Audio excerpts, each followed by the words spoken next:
In the continuation of chapter number 7 alternating current, आज हम topic ले रहे हैं एसी जनरेटर। एसी जनरेटर एक ऐसी मशीन है जो कन्वर्ट करती है मैकेनिकल एनर्जी को इलेक्ट्रिकल एनर्जी में। मैकेनिकल एनर्जी कैसे, यानी हम एक कॉइल ले रहे हैं, उस कॉइल को एक्सटर्नल मैग्नेटिक फील्ड में रोटेट करा रहे हैं। जब हम रोटेट करा रहे हैं तो इसका मतलब हम एक मैकेनिकल वर्क कर रहे हैं, और यही मैकेनिकल वर्क इलेक्ट्रिकल एनर्जी में कन्वर्ट हो जाता है by the development of induced EMF. और यही बेसिक इसका प्रिंसिपल भी है।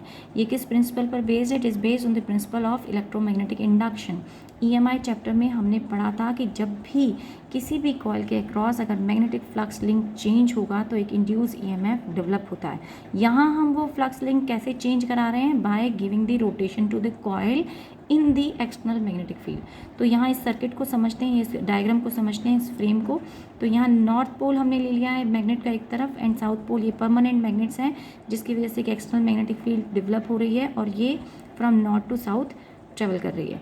एक कॉइल का फ्रेम ले लिया है हमने, इनर फ्रेम को हम कह रहे हैं soft iron core. Soft iron it's laminated, हम जब यूज़ करते हैं इसको तो हम इसको लेमिनेट करके यूज़ करते हैं। वो इसलिए करते हैं कि ताकि सॉफ्ट आयरन कोर की वजह से जो एडी करंट्स प्रोड्यूस हो रही थी वो कम से कम प्रोड्यूस हो, to minimize the eddy loss.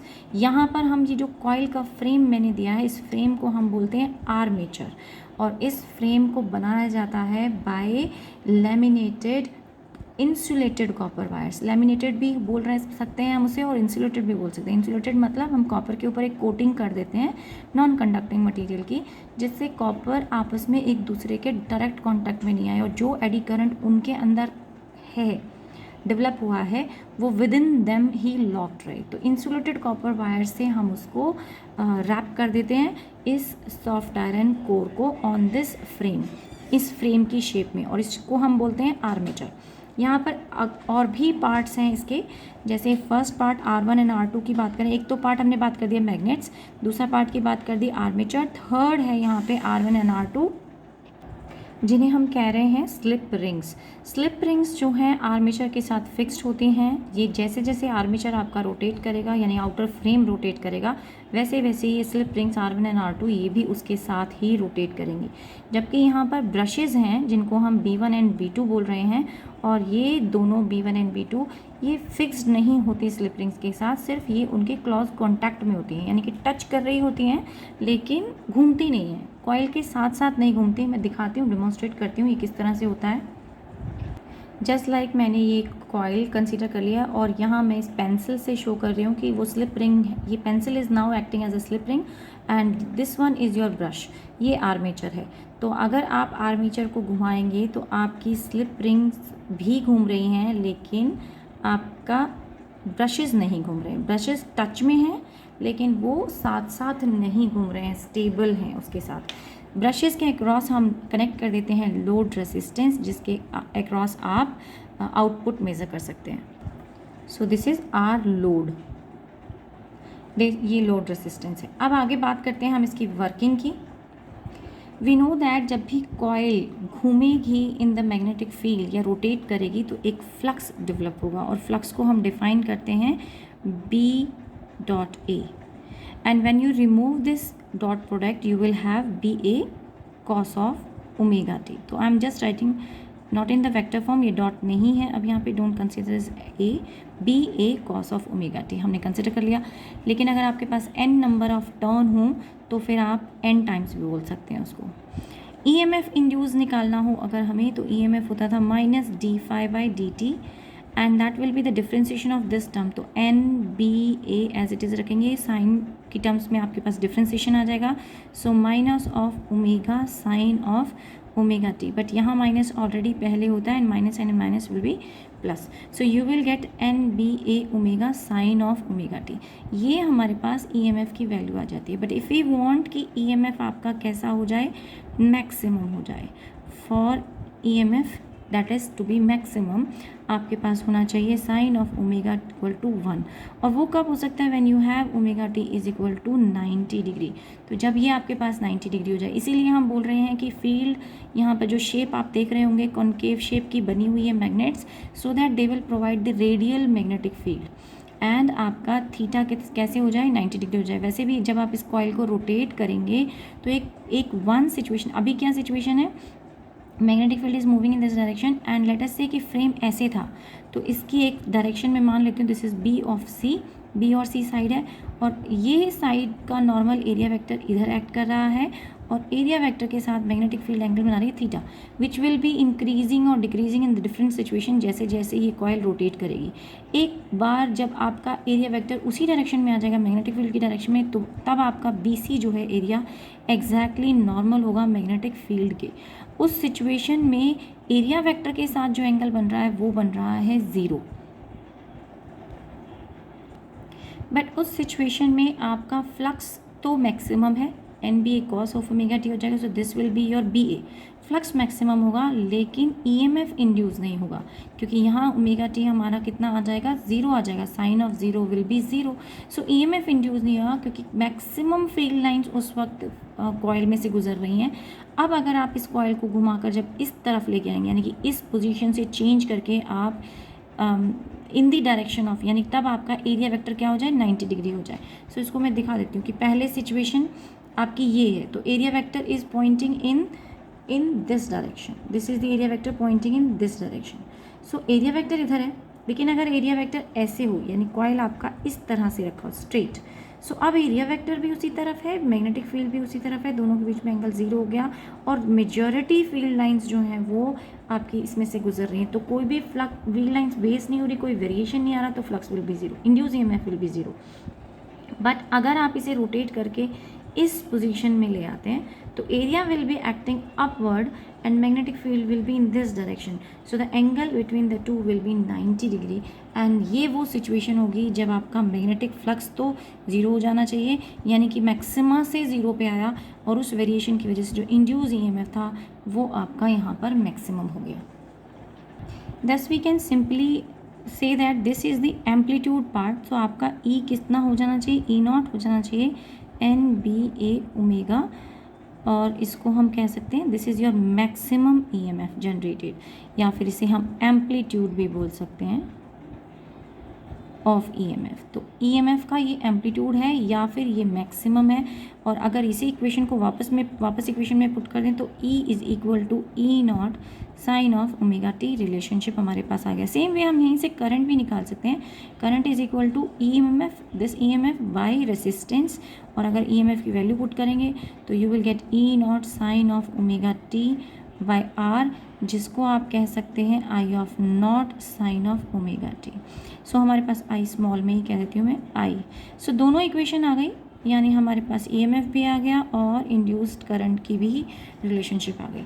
लेकिन हमें ध्यान ये रखना है कि जब हमें मैक्सिमम ईएमएफ चाहिए then in that case your theta और यू में से ओमेगा टी इज़ 90।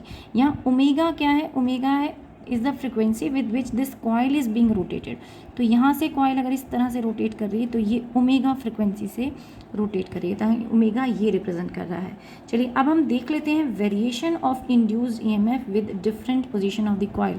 कॉइल को अगर हम अलग अलग तरीके से रखें तो उसकी पोजीशनिंग में की वजह से क्या वेरिएशन आएगा। तो हमें पता है कि करंट और आई, ये दोनों इक्वेशन से भी पता चल रहा है कि ये दोनों साइनोसॉइडली वेरी कर रहे हैं, यानी एक बार ये मैक्सिमा गेन करेंगे, देन ये मिनिमा गेन करेंगे एंड देन ये साइकिल चेंज करेंगे। तो यहाँ पे ई और I varies from 0 to maxima and then to 0 and again in the opposite directions, तो अगेन दूसरी डायरेक्शन में जाएंगे, the cycle will repeat itself. So देखते हैं अब cases. Here I have plotted a diagram, और इस डायग्राम में मैं ये रिप्रेजेंट करने वाली हूँ कि किस पोजीशन पे आपको क्या डायरेक्शन होगी करंट की, किस आर्म में, और किस पोजीशन पे आपको मैक्सिमा एंड मिनिमा मिलने वाला है। सो हम बोल रहे हैं कि मैक्सिमा आपको कब मिलेगा, जब फ्लक्स वेरिएशन जो है वो मैक्सिमम हो और उस टाइम पे आपका ईएमएफ इंड्यूस्ड भी मैक्सिमम हो। तो फ्लक्स चेंज जब तक नहीं आएगा, यानी फ्लक्स एक बार 0 से मैक्सिमा पहुँचे एंड मैक्सिमा से 0 पहुँचे, ये वेरिएशन आना चाहिए। सो यहाँ पहला केस मैं कंसिडर कर रही हूँ एंड मैंने आर्मेचर को नाम दे दिए हैं ए बी सी डी। तो हम सी डी आर्म को कंसिडर करके चल रहे हैं, एक छोटा सा प्रॉप भी हम यूज़ कर रहे हैं जो अभी हम पहले भी यूज़ कर रहे थे, और यहाँ पर भी मैंने वही सी डी बी ए कॉइल के नाम दे दिए। तो मैं पहला फेज़ लेके चल रहे हैं कि ये वाली सिचुएशन थी, सी डी हमने कहाँ लाना है, आगे की तरफ, ये this is the upper side, तो सी डी को मैंने ऊपर की तरफ लगी, ये सी एंड डी आर्म है आपकी। सो सी और डी को ऊपर की तरफ रखा है। अब हमें इस कॉइल को नीचे ले जाना है, तो हम नीचे ले जा रहे हैं।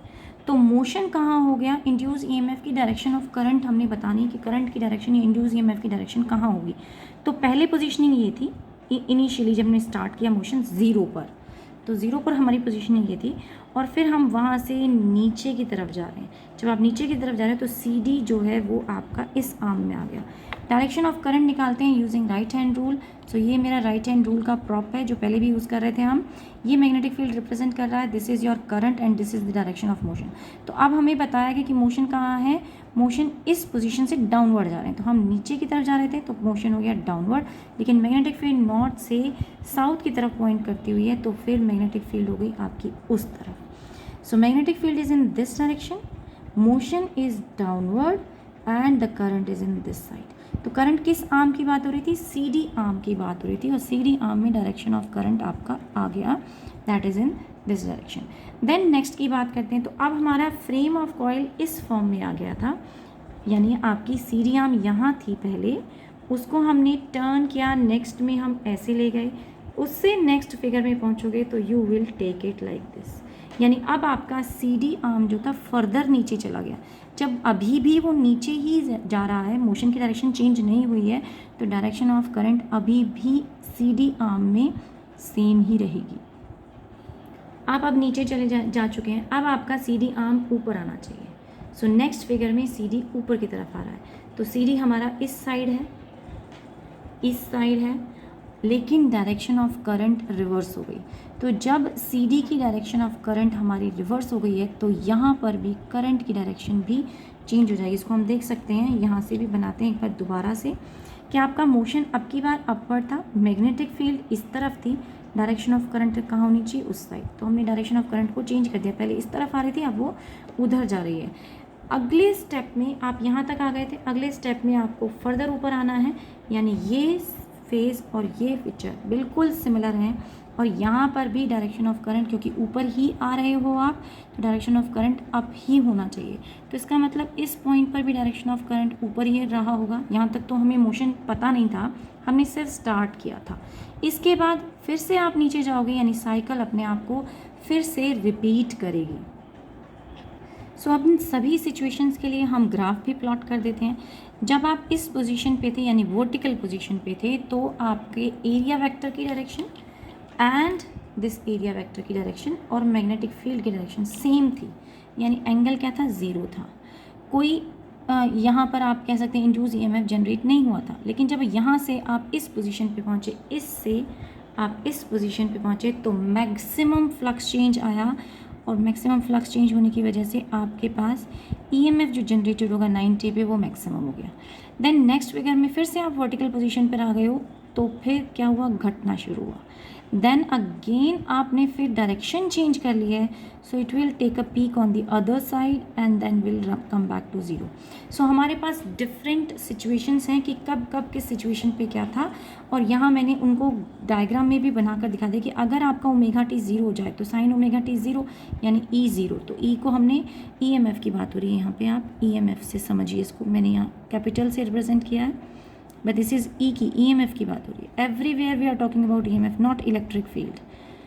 सो दीज आर ऑल ईएमएफ। तो ईएमएफ उस वक्त 0 हो जाता है, लेकिन जब आप π/2 पे पहुंचोगे, ये वाला angle, then your EMF is maximum. Again pi पे 0, देन अगेन मैक्सिमम, लेकिन अपोजिट डायरेक्शन में, एंड देन अगेन 2π पे 0। इसमें मैंने ओमेगा टी को T/4 की, मतलब टाइम पीरियड को T/4, T/2, 3T/4 ये रिप्रेजेंट किया है। तो ये मैं बता देती हूँ कि थीटा आपका क्या था, ओमेगा टी, लेकिन हम कह रहे हैं थीटा आपको मैक्सिमम मिलेगा π/2। तो हम देख लेते हैं कि जब 90 था तो क्या टाइम पीरियड आपका T/4 था, तो हम यहीं से निकालेंगे। हमें तो स्मॉल टी चाहिए, small T is the time at that time जब आपके पास थीटा 90 हो। तो थीटा को मैं π/2 पुट कर देती हूँ, और ओमेगा को जो यहाँ था वो उसको नीचे ले जाते हैं डिनोमिनेटर में। ओमेगा का वैल्यू हमें पता है क्या होता है, ओमेगा π/2 इंटू में 2π/, कैपिटल टी। तो कैपिटल टी ऊपर लिखा, pi and pi cancel out, you are left with T/4। यानी कि जब आप थीटा को π/2 ले रहे हो, यानी 90 ले रहे हो, तो आपका टाइम पीरियड उस वक्त क्या होगा, T/4 होगा। सेम ऐसे ही बाकी साइकिल के लिए, यानी कि एक बार फिर आप T/2 निकालने के लिए, यानी 180 पे, तो आप पाई पुट करके देख लीजिए, फिर आप 2 पाई बाई 2 पुट करके देख लिया, अच्छा 3 पाई बाई 2 पुट करके देख लिया, एंड सो ऑन। आप इस तरह से सभी टाइम पीरियड के वैल्यूज़ निकाल सकते हैं। नहीं भी शो करेंगे तो नो इश्यूज़। एक्चुअली जो क्वेश्चन पेपर में पूछा जाता है वो सिर्फ इतना ही पूछा जाता है कि कंस्ट्रक्शन एंड वर्किंग बताइए। तो उस वर्किंग के अंदर आप अगर ये डायग्राम नहीं भी बनाते हैं तो no issue, but draw this sinusoidal graph as well as the construction diagram. Construction diagram जिसमें हमने शो किया है कि डिफरेंट आर्मेचर और डिफरेंट पार्ट्स को हमने शो किया, यानी ये डायग्राम बनाएं आप, एम लिखें या सॉरी आप एसी जनरेटर का प्रिंसिपल लिखें। प्रिंसिपल आपके पास होना चाहिए, कंस्ट्रक्शन होना चाहिए, देन वर्किंग में ही सारी मैथमेटिकल एक्सप्रेशंस आती हैं जो बहुत ज़रूरी हैं। सिर्फ आप एक्सप्लेन करके छोड़ दें वो नहीं होता, देन आप उसका डायग्राम यानी ग्राफ बना दें, and finally you right uses. तो यूजेस क्या हैं वो मैं एक्सप्लेन कर देती हूँ। एसी जनरेटर को मेनली हम इलेक्ट्रिसिटी जनरेट करने के लिए यूज़ करते हैं, जैसे हाइड्रो इलेक्ट्रिक पावर स्टेशंस जो होते हैं वहाँ यूज़ होता है, थर्मल पावर स्टेशंस में, न्यूक्लियर पावर स्टेशंस में। हाइड्रो इलेक्ट्रिक पावर स्टेशंस में you know that high dams में हम वाटर को स्टोर करते हैं, एंड देन जब हम उसको अलाउ करते हैं फॉल करने के लिए तो काइनेटिक एनर्जी टरबाइंस रोटेट करने में हेल्प करती है, और ये टरबाइन की मैकेनिकल एनर्जी इलेक्ट्रिकल में कन्वर्ट हो जाती है। यही चीज़ जब हम थर्मल की बात करते हैं तो वहाँ पर स्टीम यूज़ होती है, और जब हम न्यूक्लियर पावर प्लांट्स की बात यूज़ करते हैं तो वहाँ सोर्स ऑफ एनर्जी आपका न्यूक्लियर पावर प्लांट की यानी न्यूक्लियर फ्यूल यूज़ होता है। तो ये डिफरेंट यूजेस हैं, and with that I think I will and up today. यहीं पर आपका आज की क्लास के लिए इतना ही। नेक्स्ट क्लास में हम लेंगे ट्रांसफॉर्मर्स।